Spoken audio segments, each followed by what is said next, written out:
Everyone, welcome back to Smart 4 Home. I'm Tony, and today we've got a tutorial that many of you have been asking for.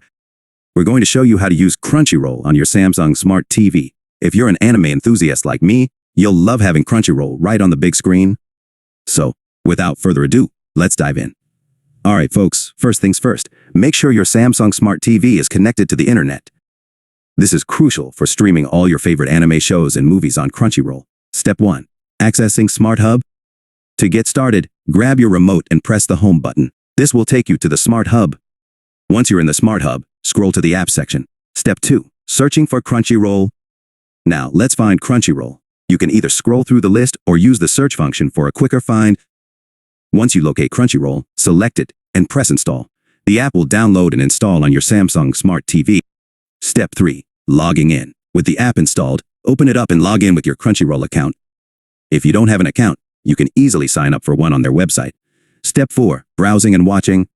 Alright, you're in. Browse through the extensive library of anime titles, and when you find something you like, simply click on it to start streaming.